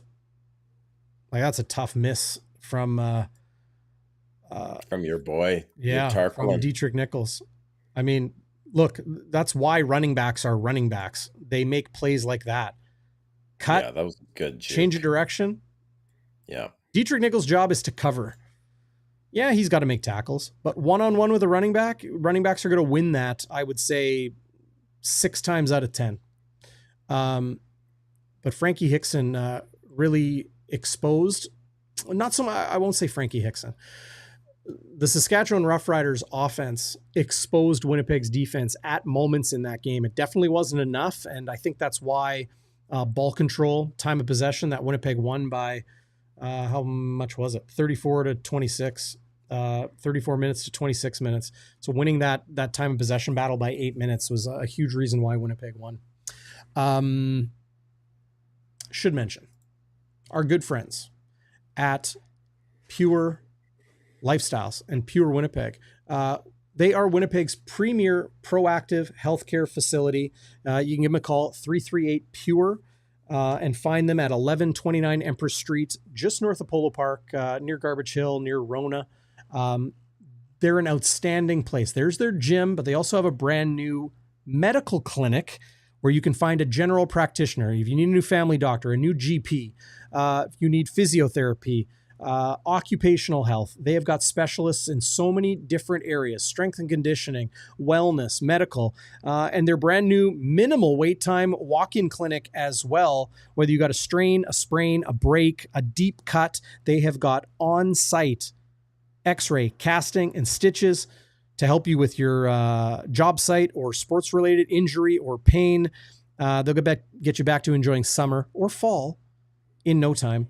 Once again, you can give them a call, 338-PURE, or find them online at purewinnipeg.com. Big ups to them for supporting us here on Bonfire Sports. They really are. Oh, wrong one. There we go. They really are an outstanding facility, gym, medical clinic, and the people there, I can't say enough about. There it is. Cheers to Pure. Thank you. What you drinking there, DB? Oh, what just you drinking? A little icy cold H2O. A lot better than Regina's water, I'll tell you that. Oh yeah, it's true. Like what's with? We were on the bus on the way there. Someone told me that the guy was sitting beside, but then like I was like, whatever. I'm sure it's improved since then because he had been there in the 70s or whatever. The water was quite bad.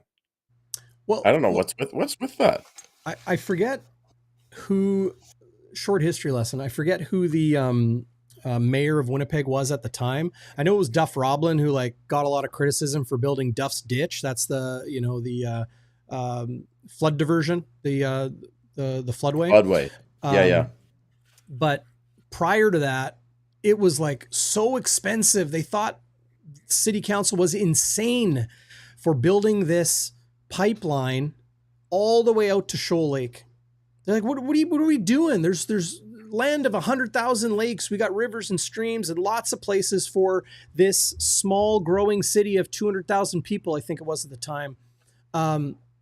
We don't need to go all the way to Shoal Lake.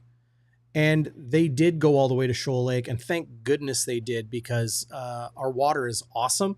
I have a ton of gratitude for the part of the country we live in that has so much and such high quality air, beautiful surroundings. Drive 45 minutes in any direction. You're in the middle of nowhere. I love that. But hey, can't beat good quality water. Like go to Toronto, go to Regina, Edmonton. You're not going to get water like this. Okay. Yeah. I'm done. Yum. Great digression from both of us. Yeah. Okay. Do you have your happy honker? What is my happy honker, my friend? What is my happy honker? My happy honker is Jake Thomas. Love it. Played his 200th game today, folks. Not many football players, especially ones that are like bashing and crashing into old linemen every single play. Like Jake Thomas plays almost every snap, I think, on defense. Mm-hmm. The guy's since 2012. 2012. Yeah. I still remember Jake Thomas in his first year. Remember that year, folks, just like this year, the Bombers started 0-4. Their fifth game of the season, they were playing the Stephen Giles-led Edmonton Eskimos at the time. Mm-hmm. And Jake Thomas stripped the ball from Giles, sealing the win as the Eskimos at the time were driving to win the game. And that was 12 years ago. Like, I got married 12 years.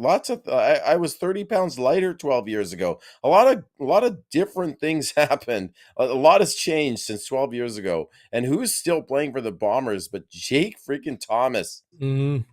Love that guy. Love it. And at 200 games, that's absolutely massive. I think he's fifth all time in Blue Bombers games played in his career. I think Schnitzy, I think he was a 5th round draft pick, maybe a 6th out of Acadia University. Remember when he joined this team 12 years ago, Twitter was kind of all the rage, right? And it was Fat Boy Thomas, which he still has, by the way. Yeah. Fat Boy with an I, Fat Boy. Yeah. And everyone's like, oh my God, like talk about making fun of yourself or having, making light of yourself. Jake Thomas deserves all the respect in the world for the career he's had, for the path of where this team was in 2012 to where it is today. As we see Zach Collaros take his first of 2 knees to lock this one up. The Bombers win a 5th straight game. And Mike O'Shea, interviewed by TSN after the game. Oh, there's Mike O'Shea giving the crowd a round of applause. Here, I'll let you guys take another look at that. And there's Jake Thomas in the foreground too.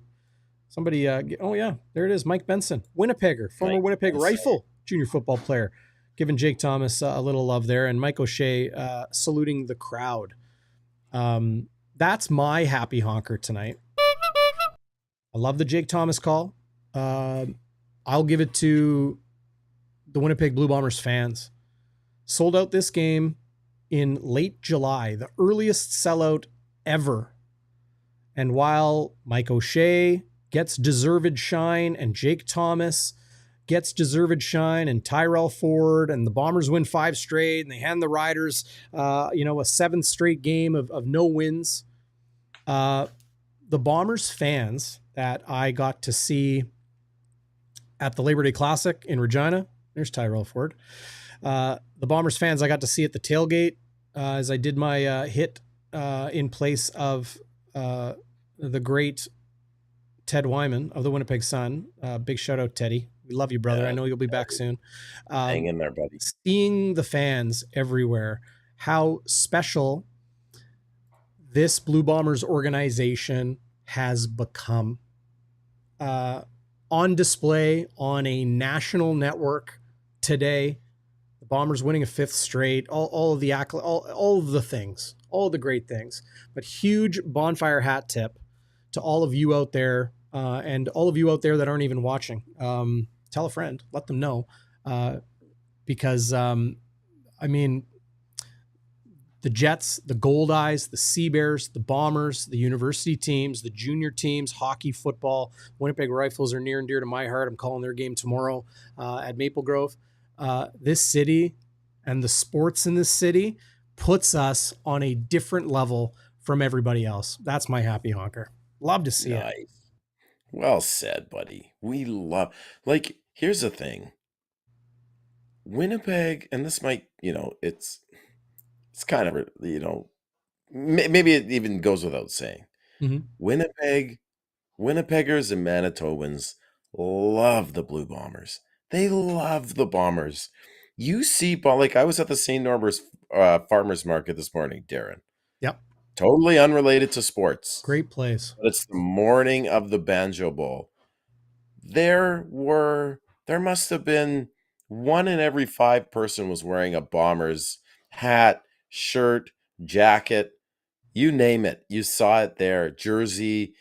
They love the Bombers here. Mm-hmm. You see fans everywhere, all over Manitoba, especially in, of course, Winnipeg, right? But we've got great rural fans. We've got people like my good friend Marnie Kramer, who's one of the moderators of one of the Bombers forums, who drives in from Brandon every game. You got people driving in from Dauphin. My buddy Shane, who has a great tailgate. You've got people driving in from Saskatchewan, Fort Capel, Saskatchewan, driving in for Bomber games. Jeff Ritchie, one of the friends of the show, drives in from Thunder Bay for Bomber games. Mm-hmm. The commitment and devotion that people have to the Winnipeg Blue Bombers, for me, it is something qualitatively different than the Jets. I'm not saying people don't love the Jets, but there's an emotional connection that I think is deeper, that's palpable with the Bombers. I think it has something to do with the fact that the president of the team is shaking hands like he did today. Wade Miller's going up and down 128, shaking hands with fans. You've got Carol Barrett. You've got players that come out by the Bud Grant statue at the end of the game. And our good friend Sandy Thompson, who bought a hat last night, Darrin. Every game, Drew Wolotarski comes out to her at the Bud Grant statue after every game, win or lose, and she gives him an O. Henry bar, because that's his favorite chocolate bar, right? Nice. And awesome. She said to me yesterday at this Prairie Rivalry Bash that I was talking about, if he doesn't play in the game, like if he's injured, she doesn't give him the full-size O. Henry bar. She gives him a bag of the mini O. Henry bars because he didn't play. And that's Sandy's way of motivating him. I think if you want the big O. Henry bar, Wally, you got to play next time. Get better. Heal up, she says. So it's just those little things where you would never see that at a Jets game. Never, ever see that at a Jets game. The Bombers have been around since 1930. You see people in walkers and wheelchairs, octogenarians at the game. It's incredible, buddy. The volunteers. it's such a culture. And I love it. It's part of my DNA and yours too, Darrin. Although yours is a bit different than mine, right? You're a reporter, but man, I love the Bombers, and the reason the biggest reason I love them is because it brings us all together.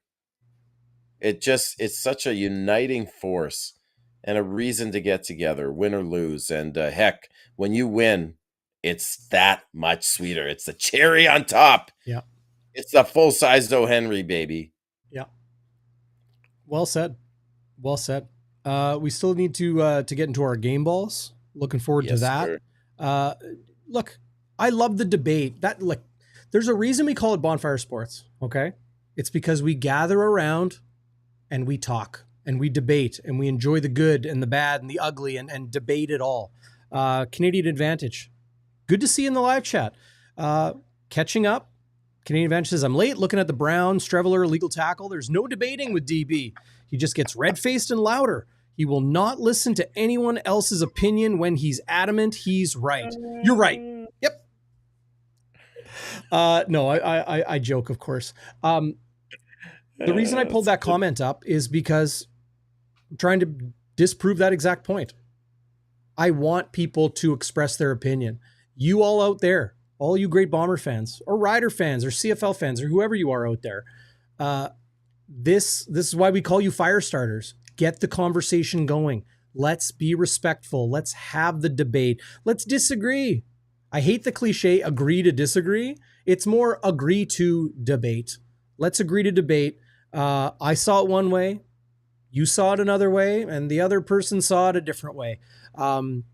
This is the beauty of sports, right? It brings people together. Schnitzy, you and I didn't know each other. Now we're best friends because sports brought us together. That's the beauty of sports. I've been a sports reporter and a journalist, lowercase j journalist. Not a Come on now. Come on, you're legit. Because I've been that for a long time and almost 15 years now.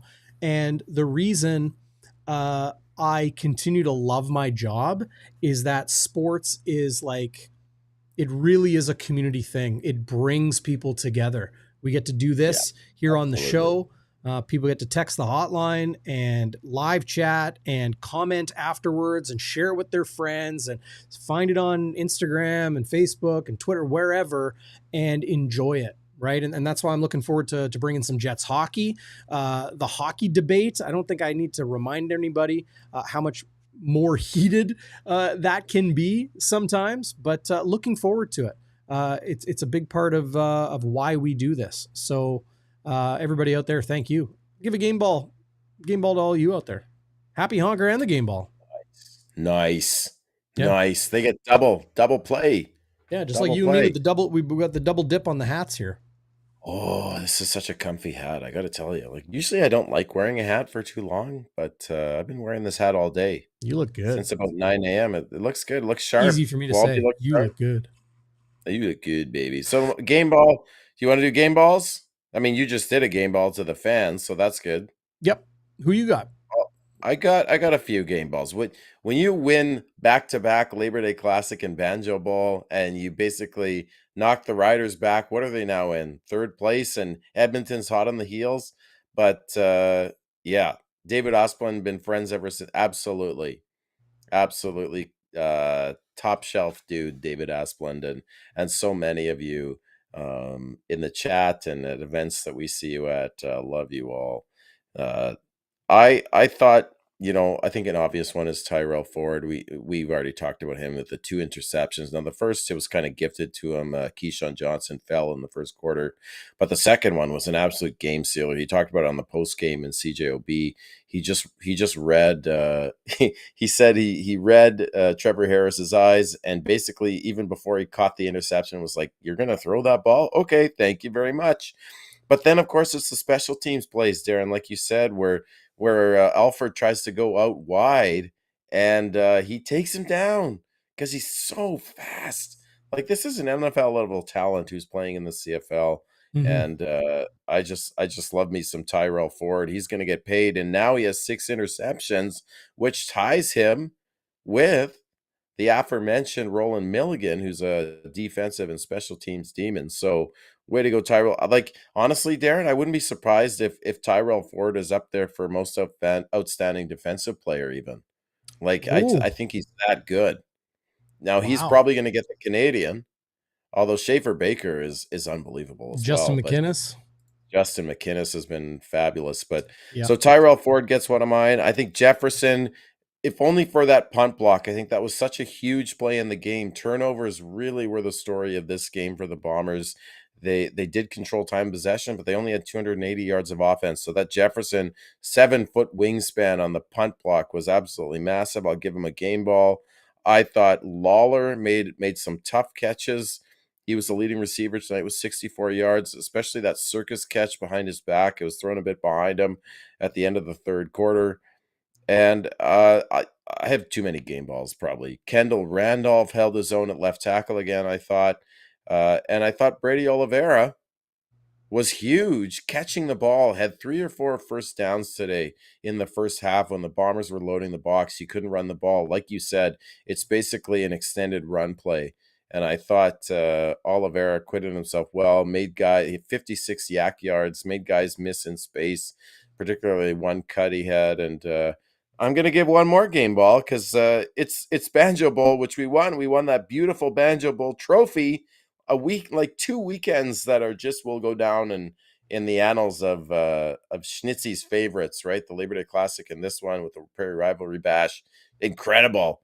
But Zach Collaros, I thought he didn't turn the ball over. He had a sparkling 77.4% completion rate. He had a 108.6 efficiency rating.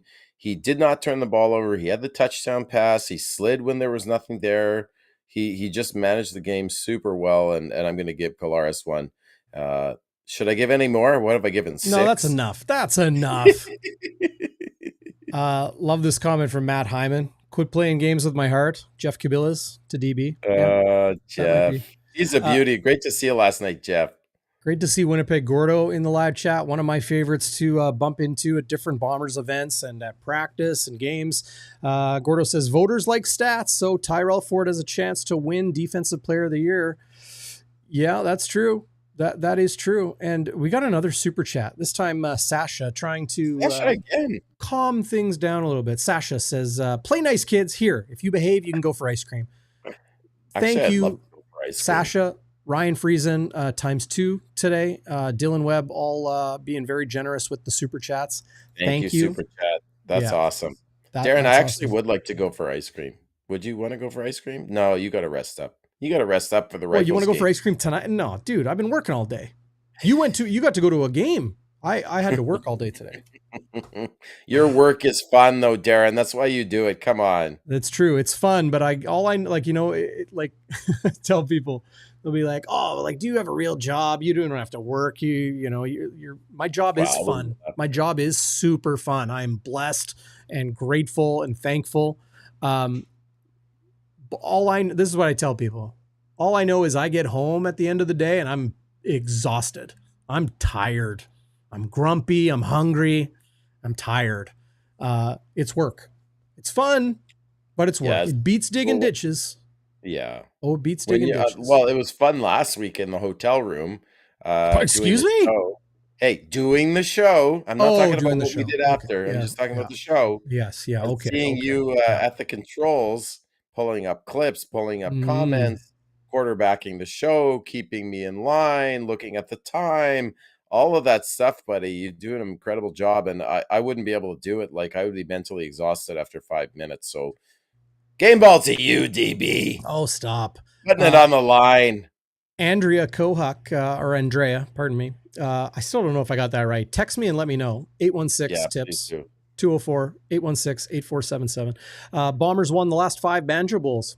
Yep. And I think they swept their 6th Labor Day Classic Banjo Bowl home and home series. Banjo Bowl 20. As Dan Asham says, big win for the Bombers today. Big win for a lot of people. Cabilla's always on point. Save it for after dark, guys. Here we are. Is it dark out? I don't know. Is it still dark out? No. I still got the fire going. The fire's going here. It's 7 o'clock, but it is starting to get dark these days around now. And did anyone It's smell that 7 crisp o'clock. fall air just coming around the corner? I love that. When Banjo Bowl hits, it's officially like I'm on fall watch. I love fall. I love it. I love that season. It Nice is and a cool. great time of year. It is a great Yeah. time of year. Yeah. One more hat tip to these two beauties with the new bonfire hats. Chris Walby on the right, Zach Schnitzer on the left. Legends in their own rights, as I like In to their own say. minds, too. Yeah, and if you want a bonfire hat, there is the number, 816-8477. We will make them available for pickup, for delivery. But if you just want an early inside to those bonfire hats, text the hotline right now. And like, I like that part. It's a real deal, baby. Had to get them done right. I feel like we're missing something. Are we missing something? Did we do it all? Maybe some brain cells. Do you want to argue some more on Miles Brown and Chris Streveler, or? Nah, I think we laid it all out there. People I think we did too. I forgot to play this. This was super cool. TSN did this. Here's Roland Milligan, who we know, one of the best defensive players in the league, great special teamer as well. Him and 𝘎𝙤𝙧𝙯𝙚 battling. But Kramdi's job, literally to spy, to glue, to ISO on Roland Milligan. But there's his numbers this season. 10 pass knockdowns, leads the CFL, 6 picks, tied for first now because, of course, Tyrell Ford got an interception later in the game. So him and Tyrell Ford at 6 apiece to lead the CFL. 17 special teams tackles, and there's still a half a dozen games to play. That's incredible. To hit 20 in a season, which I imagine he probably will, huge number. I think Mike Miller had like 24 in his last year with the Edmonton, then Eskimos, before he signed with the Winnipeg Blue Bombers. And then 90 defensive plays, second in the CFL, I think, to Tyrese Beverett. But watch this again. The battle 𝘎𝙧𝙯𝙯 had in the 20th annual Banjo Bowl to keep Roland Milligan at bay. Like, it's almost like a double team with him and Freddie Griffin. Like, is Kramdi holding? Yep. Yeah. Are they going to penalize it? Maybe, sometimes. Holding is on every single play. And his job is to just make sure Roland Milligan can't get to the returner. So big ups to Roland Milligan, but also to 𝘎𝙧𝙯𝙯. Those two guys are two of the best special teamers in the CFL. Tyrell Ford's there. Winnipeg has a lot of unsung heroes, and that's what we like to do here on Bonfire Sports, is draw a little attention to dude number 41, 2, 3, number 44 on the Bombers roster, right? Some of those guys you don't hear from too much. Curtis Perkins, love you too, man. Appreciate you. Yeah, Curtis. And Phyllis mentioning, did you see the video for 𝘎𝙤𝙣𝙗 by the Bomber Boys? We did. And I got so much love for Teddy, man. I miss him. Being in Regina without Teddy, like, I'm almost getting choked up here, man. Sure hope he is back real soon. Phyllis gives her happy honker to 𝘎𝙤𝙗. I love that. Absolutely. I love that. Always a good happy honker. Oh, he could get a WALBY'S Warrior. He gets a game ball, Mm-hmm. Hopefully he's recovering well and resting up and comes back very soon. You reminded me. I got to give Teddy a call. I got to give him a call. But I'll send my best to him for everybody here at Bombers. We'll see you in 2 weeks. Yeah, we'll see you in 2 weeks. Bombers are on the bye. They open a home and home in Edmonton against the Elks on September 21st, back home on September 27th. Following this bye week, the Bombers are in first place, 7-6 after an 0-4 start and a 2-6 moment where you really have to wonder. A lot of people wondered at that time right now. Wondered at that time where the Bombers were going at 2-6 and a head-to-head against the BC Lions. But what a difference a month makes. Bombers have ripped off 5 straight wins, and there it is. I've been waiting for it, Schnitzy. The CFL standings now updated.